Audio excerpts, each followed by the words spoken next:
Hi, and welcome to One Life Matters, the podcast that reminds you that your life is worth living with purpose, joy, and authenticity. I'm Trish, a counsellor and life coach, and I'll be sharing down-to-earth conversations, insights, and tools to help you navigate the ups and downs of life. Whether you're healing from the past, finding your confidence, or simply wanting to feel more at peace with yourself, this is your space. Because you only get one life, and it truly matters. Just before we get into this episode, I just want to mention that this podcast is for general information, insight, and reflection only. It's not a substitute for personal therapy, counselling, or medical advice.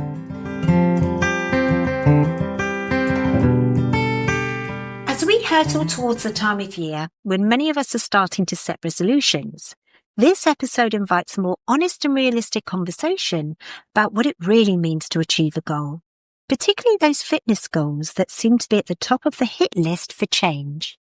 I am absolutely stoked to have a very, very special guest join me on One Life Matters today. And that's my gorgeous dear friend of 20 years. And she said I wasn't allowed to say two decades. No. Because she thinks it makes us sound too old. I own my oldness. I'm okay with my aging. I'm not quite ready. No, not quite yet. So yes, my dear friend of 20 years, bikini athlete and champion, personal trainer, and owner of Stanner's Gym, mother to 3 wonderful kids, and amazing partner to Lee, Rachel Taylor. And Rachel is often asked what it takes to get a body like hers. Now, I know on the surface it can look like confidence, discipline, and motivation, but beneath that is a far more complex reality involving mindset, consistency, sacrifice, nervous system regulation, and a deep understanding why we set goals in the first place. Together, Rachel and I are going to explore the realities behind achieving physical goals, particularly in fitness, and how comparison, social media, and unrealistic expectations can leave people feeling like they failed before they've even begun. Now, this isn't about discouraging ambition or goals, absolutely not. However, it is about setting ones that are sustainable, self-respecting, and rooted in care rather than punishment. We'll be talking about the emotional and psychological cost of chasing an external outcome, how easily this can tip into disordered eating or brutal self-criticism, and why goals that come from worthiness rather than shame tend to last. If you've ever set a resolution full of hope only to feel disappointed weeks later, this episode offers a kinder, more honest lens and a reminder that progress isn't about looking a certain way, but about building a relationship with yourself that you can actually live inside. So, Rachel, hello. Hey, babes. Hey. I've introduced you as a bikini athlete. Oh, God. I know.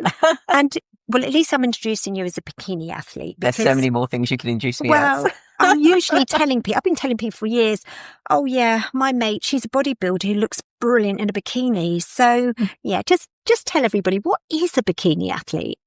So to kind of give it an overview, a bikini athlete is a competitor in a bikini division under a bodybuilding federation. Mm-hmm.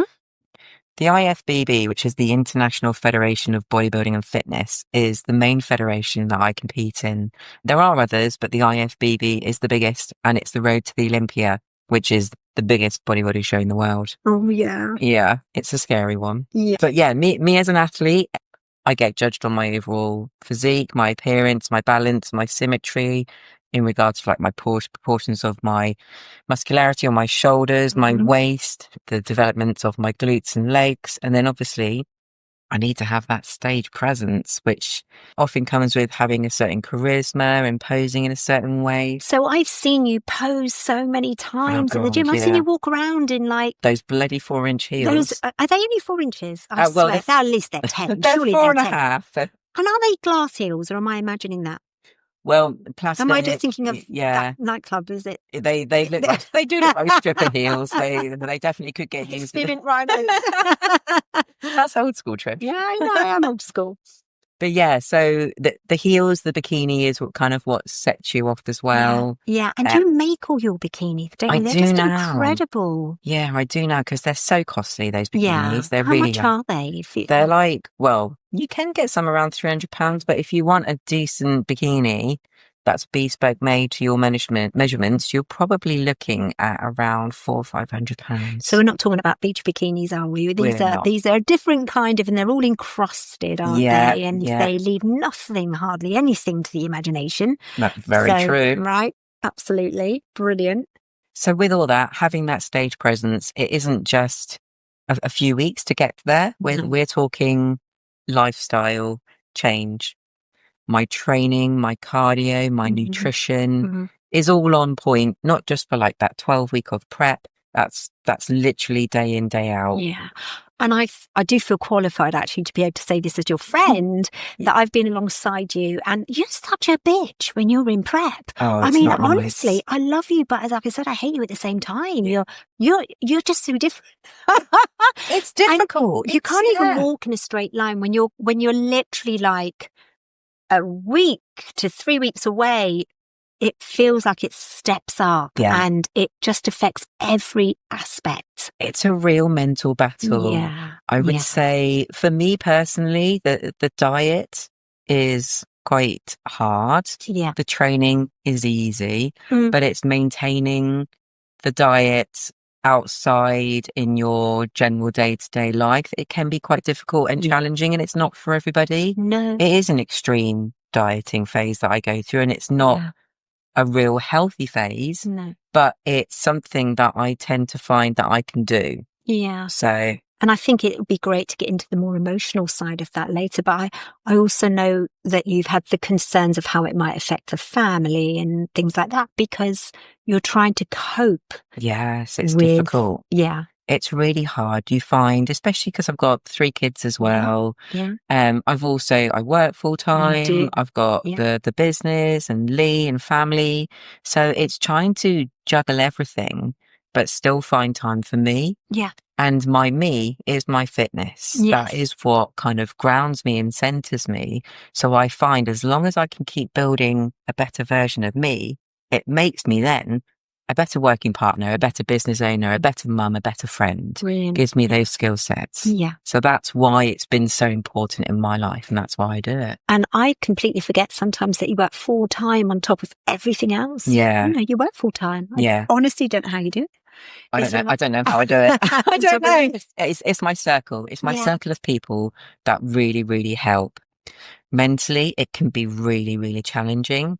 So that's why I call on the support of friends like yourself, Lee, even sort of my children. Yes, of course. Because they're really understanding of everything. When you think to yourself, you're just constantly eating out of Tupperware. I always try to make sure that I do those small little changes where if I'm eating Tupperware, at least I'm sitting at the table when the children are having their meal and I'll sit there and eat at the same time. So it's more about your presence than eating the same it's off the plate. It's those small little wins. It's not about those big challenges. It's getting those small little minutes that you can. Yeah. But it is a very selfish sport. And are you aware of, you call it like selfish, I like to think of it as more sort of self-focused, but are you aware of the effects it has on those around you, and how would that affect you? I know that you say, I want to be able to sit with my kids, and even though I'm eating out of the tub and I'm still with them. Yeah. Is that something that comes to you very sort of naturally? Do you have to dig really deep to think, how is this affecting everybody else? Is it something that's always beside you, in that, oh God, this is really having an effect on X, Y, and Z? Yeah, it's a battle in your mind daily. Yeah. It is a real presence. And I can only say retrospectively, when you look back on yourself and you've actually gone through those days and you've ticked those boxes and you've come over those challenges, that it then empowers you to know moving forward that I can do it. If I can do that, if I can still successfully raise 3 children in the best way possible, Brilliant. Own my home, manage a business, work full time, look after 2 dogs and a Lee Stanworth as well, then I'm not doing too badly. And you're my therapist as well. And Trishy's therapist. But yeah, it's like it's understanding what you've been able to do as well. Yeah. Like sitting with it and understanding like, yeah, actually, I might not have won that show or I might have come third in that place. But when I actually look at my physique and then look at the challenges that were in my life leading up to that, I'm like, yeah, that's still a win. Because through that process, I actually had that to deal with as well. So you go over those hurdles and you're like, yeah, I won that. I won that. And, you know, listening to you say that, the small wins, which are just so important, but I think that they are very often overlooked by people who, not just competitors, but in general, in all walks of life, whatever you're trying to achieve and gain and, you know, whatever you're focused on, if you see yourself as not winning, if you see yourself, and I'm not saying you're not winning, what I'm saying is the way that you see your progress. Yeah. Because even stepping backwards, it sounds like that's progression in itself. If you can look back, think, okay, what do I need to do? How do I change things so that I'm not going backwards all the time? Yeah. But I can imagine that must be very difficult in what you do if you don't see progress. Yeah, it is difficult. Are there times when you just despair, as we all do, and think, this isn't working. It doesn't matter what I do. I'm just not getting anywhere with this. Yeah. But I mean, I look at like, I don't see failure because I just see a lesson. Brilliant. So it absolutely right. It is really just about taking that lesson and really learning from that and then moving forward. And then if there's still another failure, okay, that's another lesson. Let's keep tweaking things until we get to where we want to be. I think that's such great advice to give anybody who's listening to this, who's like a bit stuck, is plateaued, who's quite hard on themselves, has that be perfect driver. Yeah, it can be. And it can be exhausting. Absolutely. Like having that mentality, because I've been there. Yeah. I've been there where it's been a case of like, I'm not seeing the results I want to see, or I'm not moving in the direction I want to move to. So you're kind of thinking, I've got to look like this. I've got to be like this. I've got to do this. But then you're just not seeing the results. And it's like, right, okay, what do I need to change? Looking and sitting with yourself and thinking, right, okay, X, Y, and Z are not matching up. Let's just slightly tweak things, but then having that support network to be able to be with you and be like, okay, why don't you do this? Why don't you try this? So you've kind of given us a little bit of an insight of the tremendous hard bloody work it is. I mean, it just sounds, and I've seen it. No, I've seen it. And, you know, for anybody who's been scrolling through my posts lately or for the last week, and I really hope you have, you've seen the evidence. We're talking photos of Rachel's absolutely phenomenal, chiseled out of granite physique. And I don't know how I can hate someone and love someone all at the same time so much. I really don't. But I also think it's quite easy and very tempting to kind of look at those images and be incredibly inspired, which is perfectly natural. And for people just to decide that they're going to make bikini athlete as part of their New Year's resolution. And we all have that little voice, don't we, that whispers, yeah, I could totally look like that by May if I cut down on the carbs and lift a few weights. I knew you'd jump in there. I'm just reading you in here. What have you got to say about that? I'm just going to mention about carbs. Like, we just don't like... Macros are important and there is no macro that's one more important than the other. Okay. So I wouldn't say we cut carbs. I just say we monitor our macros very well. I think we could do a whole podcast on that. Could be a completely different podcast. That would, yeah. And the thing is also, I mean, I'm not saying that this level of fitness isn't achievable. I mean, you're living proof that you can do almost anything if you go about it the right way. However, with the whole New Year, New Me tidal wave fast approaching, today is about much needed splash of cold, hard reality, don't you think? Yeah, absolutely. Absolutely. And like I mentioned before, we're going on a very honest, occasionally hysterical journey into the vast and crucial difference between a lifestyle body, you know, the one that enjoys wine and Percy pigs at the weekends. Yeah, that's not me. No, it's that I know. It's enough about me. Okay. And a competition body that has you drinking BCAAs instead of alcohol and eating pre-made tubs of chicken and rice at special occasions. But we won't talk about that, will we, Rachel? Is that a memory best forgotten? In the bin. Let's okay. Not talk. So, you know, it's just interesting, I think, And I think especially with the trends of everyone seems to want to compete. Oh God, Am I right in saying it's that? such a popular I thing. mean, even I've dabbled with it, and then thank you so much, my darling, because you've shown me, fuck that.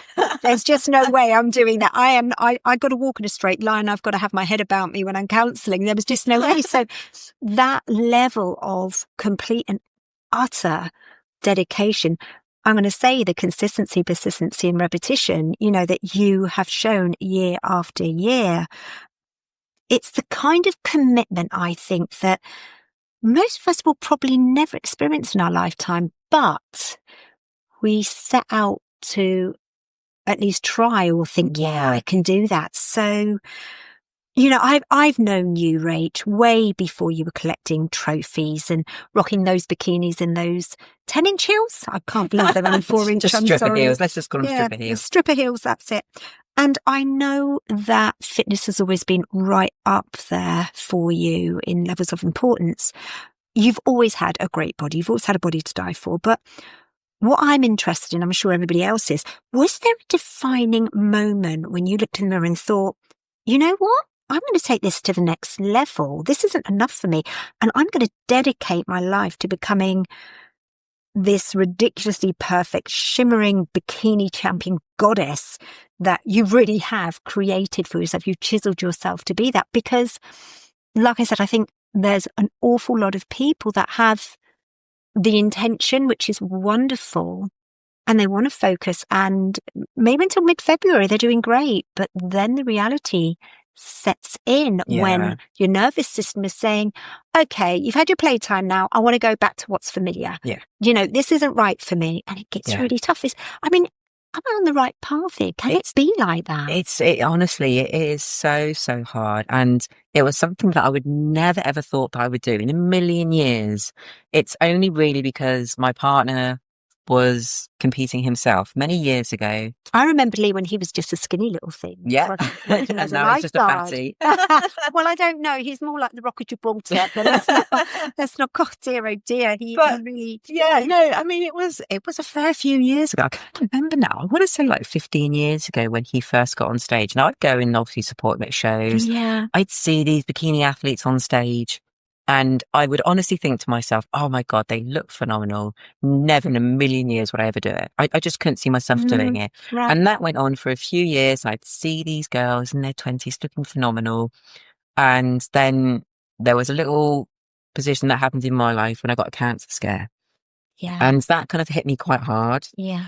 And it also kind of then coming out through that gave me that little, well, what the fuck? What the fuck's the worst that could happen kind of attitude. And I, scrolling through social media, ended up seeing this little post to win a competition bikini. And we know that they're really expensive. Yeah. 400 or 500 quid. So I thought, sod it, enter it. What's the worst that could happen?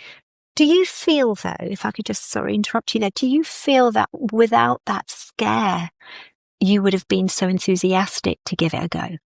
I don't know. It's an impossible question to answer, isn't it? It's really hard to know. But what I do know is that it did give me a little bit of a kick. Brings your mortality more into focus. It gave me a little bit of kick. So whether it would have been getting on stage or pushing myself in another area, I can see myself probably progressing into something. I think I would have. But I think winning the bikini, having that kind of what's the worst that could happen mentality, those two things collided, and then I got on stage and the rest is history, sort of thing. Can you remember your first time? Were you shitting a brick? I shit my brick now. Jesus Christ. Okay. Like I did an international show last year. And I was on a stage in Italy, 38 other competitors, like this phenomenal stage. I'm like a fucking deer in headlight. Oh my goodness. Honestly. Yeah. You're up against some of the best amateurs in the world and you're just putting yourself out there. But then I think to myself, again, what's the worst that could happen? And do you think they probably feel like that as well? I I mean, we're think- all very good at covering up our fear, aren't we, of putting this persona and this mask on? But I just wonder whether or not they're in exactly the same boat as you. Yeah, I would say, I mean, we have to portray ourselves a certain way on stage. Of I course. think everybody, when you're sat backstage with all these women in these Yeah. bikinis, you do kind of get a lot of camaraderie. Yeah. And there are a lot of like-minded people that have gone through quite a hellish journey, like yourself, that you can kind of really resonate with. Yeah. So Is that bonding going? yeah, between so you do get a yes. lot of that backstage, which is Yeah. fantastic. But I still really struggle with imposter syndrome. Okay. I still really feel like, What's that about for you? I just think I'm still not good enough or worthy enough to be doing what I do. And is this something that you see as a bit of a pattern? And guys, I'm not going into a therapy session here. We've had plenty of We've had loads those. of those. But is this a trait? Is this a pattern for you where if it's something you really want to achieve, you get this, oh no, this isn't my place, or I just can't do this, I'm not good enough, and why me? Yeah, I do. Yeah. I do. It could be because I push myself to those really big stages against, and I set the bar so high, not with just competing, but with like what I want to achieve with business, what I want to achieve with just my house. Yeah. Or even if it comes down to the way the screensaver looks on my phone, I just want a luscious, I just, want to have the best. And why shouldn't you have that for yourself? And I think that we all can relate to that imposter syndrome, and it's a state of mind that makes you feel a certain way. And I've always said to my clients, feelings aren't facts. No. Don't lean into the narrative, but try and understand that feeling. Yeah. What is it telling you? Where is that deficit between where you are now, where you want to be? What is going on in that grey area that you can become aware of and maybe try and recognize and overcome certain barriers? Yeah. And that's exactly what you do. You carry on despite this imposter syndrome, which I know you well enough to, and I hope it's okay for me to say this, I know at times it's crippling for you. Yeah, it really is. Yeah. But you also know that it is a state of mind. It's not a fact. And you are very good at telling yourself a healthier narrative. Yeah, it does help. And I think what really helps is I always look back on what I've achieved and the wins. Yes. And, that helps to get me through the fire each time. That's wonderful. Because, I've done that. So I'm setting the bar this little bit higher. Yeah. And then I'll go through that and I'll be like, oh, I actually got through that and that wasn't too bad. Yeah. So I set the bar a little bit higher again and I go through that one. And I just keep, right? Yeah, it's just all those baby steps. Is there, or has there been a time though, Rach, when you haven't achieved something that you so set your heart on? Oh my goodness. I've failed so many times. Yeah. I really, really have. And it's really hard to sit with that and think to myself because I hoped that I could achieve more. And I guess with the whole compare and despair culture that we live in as well. It's really hard. Yeah. Like we compare. I mean, that's what we're on stage to do. You've got 4, 5, 6 judges and you've got a string load of athletes up on stage to all be compared against. And I think that runs in life, doesn't it? With social media and everything, in every walk of life, it seems to be, as I said, culture of compare and despair. And you have this great saying about comparing. Yeah, so comparison is the thief of joy. I love that. Is basically thief of joy. Yeah, isn't that the truth? It is so true, and I really feel like the only real comparison you need to make is against yourself. Yes, absolutely. And you will look into yourself, and you'll probably find actually what I was doing last year, I'm actually doing that little bit more. It only needs to be 1%, doesn't it? It doesn't need to be a huge achievement. Like it can be the simplest of things to help build you and bring you to the next one. And what's your views on role models, for instance? Do you have a role model apart from me, of course? Apart from you, Trish. I'm just trying to think, do I have role models? In what you do? We talk about compare and despair, and I think role models can be wonderful if they're healthy and you don't use that role modeling in a negative or toxic way. I mean, I tend to look at role models through, not through my world of fitness, but people that inspire me in everyday life. And it would generally be people like, I would say my daughter's overcome quite a huge health scare and problem, and she's dealt with it, even with the crippling anxiety that she suffered. She's dealt with it and gone through, and the empowerment that woman has now is phenomenal. My mum is a role model. She has got some great stories of life that I think are phenomenal, and I drive from that. I feed off of that. And she's a strong, badass female. I love powerful females. And that power doesn't have to come from physically showing it or being a certain arrogant type. That power can be in any way, shape or form. Do you feel that there's an element of control over that whole, the badass sort of strong woman? I mean, there's an illusion of control, isn't there? And I think what I'm interested in, how certain like resolutions, for instance, they can provide a sense of order and direction when life feels chaotic, especially coming up to the new year when it's all been a bit hectic and, you know, with the festivities and what have you. But do you think there's a downside to that control? Yeah, I would say, I mean, there's good and bad in everything, I believe. And I think there's a little bit of balance that you need to find. You're never going to have those scales tilting perfectly. No. It's always going to be ever so slightly up, ever so slightly down. Or it might be all the way up or all the way down. And it's about how you manage that balance.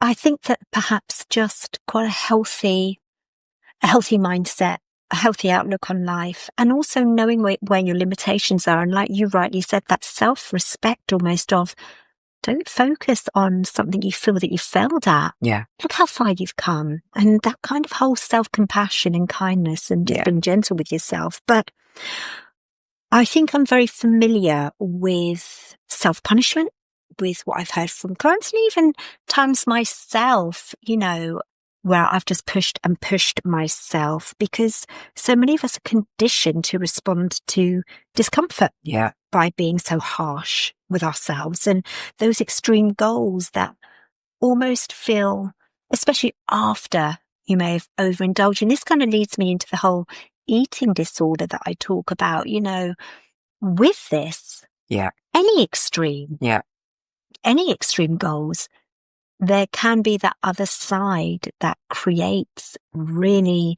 toxic, damaging behaviors, if you like, disordered behaviors. Absolutely. And I'm going to obviously focus on what you do. So are you quite familiar with either yourself, which obviously you don't have to talk about, or others that actually develop eating disorders, binge eating disorders, where they will abstain from eating? I mean, is that quite prevalent? I mean, I have definitely been in that world myself, and I definitely am aware of plenty of people that have or had unhealthy relationships with food. It's do you know what? It's a very, very common thing. So common for anybody, not just competing athletes, but for anybody looking to better themselves physique wise. You tend to find that their struggles with food, or they think the answer is at the bottom of a double bag of crisps, or, you know, it's understanding that sometimes food isn't obviously the solution, and it's finding what is actually the roots of what's causing you to go there in the first place. And while you're really aware of the pitfalls, the downfalls of this industry, and I think that we can apply this to anything really, can't we? Absolutely. And I know that eating disorders, especially when it comes to wanting to lose weight and wanting to have a particular image or physique, is just so prevalent, isn't it? And I know I've seen you lots of times in quite in-depth conversation with certain members, and you never share anything and I never ask you, but I have seen that. And do you feel okay just to kind of share without, obviously, I know confidentiality is really important to you, but can you kind of just share as to whether there is anything quite general that members will come to you with, that's a bit of a problem for them? Do you know what? I would say that a lot of members, you'll be surprised at the amount of that struggle with mental health in any way, shape or form. And that could be an extreme version of a slight anxiety, stresses in life. That can include eating disorders, honestly. And coming to the gym and having fitness as part of their staple diet can really, really help empower people and give them that little bit that they need. And it might just be a conversation that they have with another member. It could be an in-depth, heartfelt overload with myself or Lee or any of the team. And you'll be amazed at how much that can make a person's day.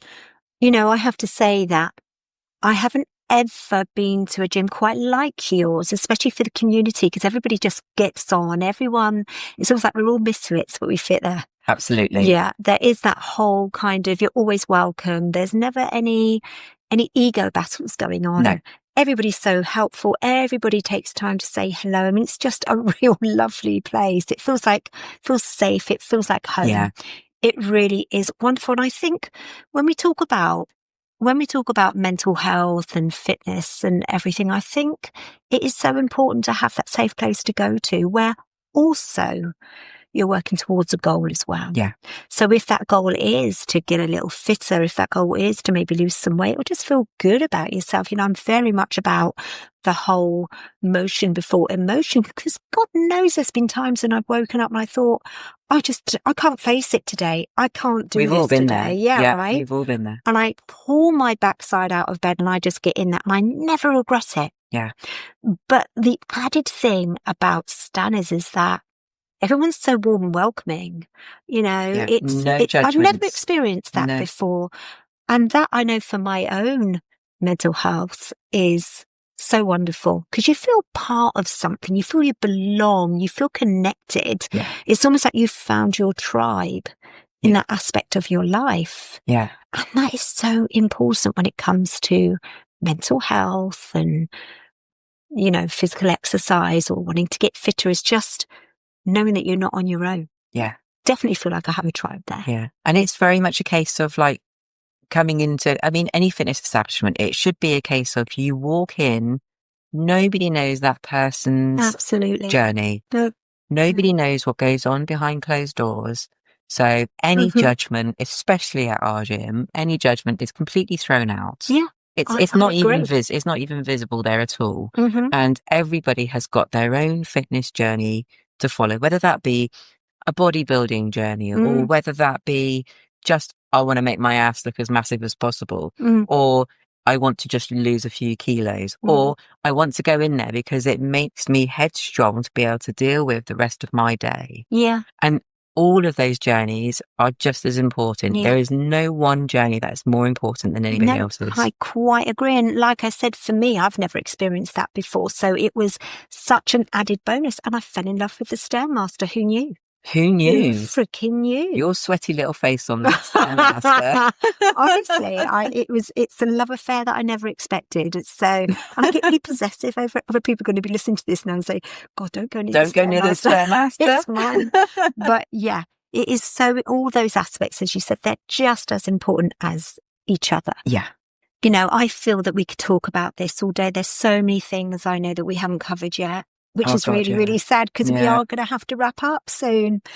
But before we do, could you offer a couple of healthy resolutions instead of punishing ones, such as focusing on emotional and mental health as much as physical and setting achievable habits and goals, building self-belief instead of self-criticism, and how to nourish and not punish?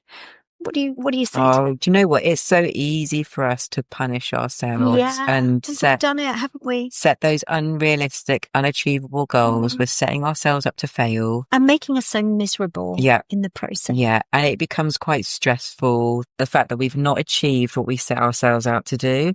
But there are small little things. What I would say is find your why. At the end of the year, if you want to set yourself those new goals, why? Why do you want the goal? Absolutely. Write it down, put it on a pin board. If you've got a picture of a physique that you're looking to achieve at some point, put that on a board as a bit of motivation. Have a vision board, and then put down those small achievable ones, whether it might be the importance of sleep. So underrated, so important. Right, so sleep's way up there, isn't it? Sleep is really up there. Yeah. And if you can just get yourself some better sleep, it can really set yourself up for better days ahead. Brilliant. The same with like for fitness. If it's about kind of building yourself, the importance of weight training for females especially, and for males, but weight training is so important. It can really make a difference with your bone density, your metabolism, your mood and function. It's so many benefits. Absolutely. And it's just about, I'd say, being consistent. Yeah. And you need to have the small little goals set up, be consistent in those, and what you will find is that you've reached your bigger goal without even realizing. Absolutely, just those little tiny increments make a massive change. And I think what's also important is just being kind to yourself a little bit, because if you're too harsh on yourself, I think it just feeds back into that negative loop of I'm no good, I'm never going to make it, I'm not good enough. Imposter syndrome comes in, all of those elements, right? Absolutely. And you also need to look back and reflect before you set your new goals. It's also remembering about the year that you've had. Yes. I do this with my little girl, and we always... Our little girl. It is ours. Yeah, guys, I have to say, Rachel's little girl, I consider us both as kind of we're parenting. We're mamas. we are mamas together, raising a strong, badass human. That's true. Amazing. But we do. I think what we do throughout the year, each week, we have a little post-it note. We write down something that we might have enjoyed, something that we think we did well at, or something that we think we actually achieved, and we'll write that down. That could be the most minimalist of things. I'm sure Emmy's put something down about eating something that I made her eat, or something that she's tried, or it could be anything perhaps football related for her, or there's so many different things. And at the end of the year, we go through those folded little bits of post-it notes and we just read them out of all the little things that we've gone through. And it's also, it then sets us up thinking, okay, we've achieved and done all that throughout the last year. Yeah. Now let's think about all the little things that we could possibly do throughout the next year. I think that's wonderful. A wonderful bit of advice to give to listeners out there who are struggling.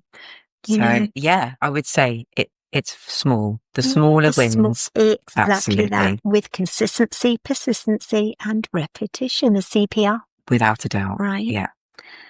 So perhaps as we move into a season where goals and resolutions are everywhere, this is your reminder that achievement doesn't have to come from pressure or comparison or self-punishment. Real lasting change grows from understanding yourself, listening to your body, and choosing goals that support your nervous system rather than overwhelm it. You don't need to become someone else to be worthy of success. You're allowed to build goals that fit the life and body you already live in. And that's good enough. Rachel, thank you so much for joining me on One Life Matters today. I'm sure people are going to listen to this and take such great inspiration. And will you come back again? I'll come back again. What shall we make the next one about? I'm just happy to chit chat. We do it so well. I was going to say, we could talk about it. There's so much. There's so many stories we've not shared. Yeah, but, absolutely. It's maybe been you great. can come back and we can do that sometime. I've loved it, hon. I've loved it. But I personally want to thank you for Stannis Gym. Thank you. Life-changing. Thank you. It's the people that make it, honestly. Yeah, absolutely. And also, I'm sure we want to wish all the listeners a happy Christmas and just be mindful of those New Year's resolutions, guys. Yeah, absolutely. Thank you for joining me on One Life Matters. If today's episode spoke to you, I'd love you to subscribe and maybe share it with someone who might need it too. And remember, you only get one life, so make it one that truly matters. Until next time, take care of yourself.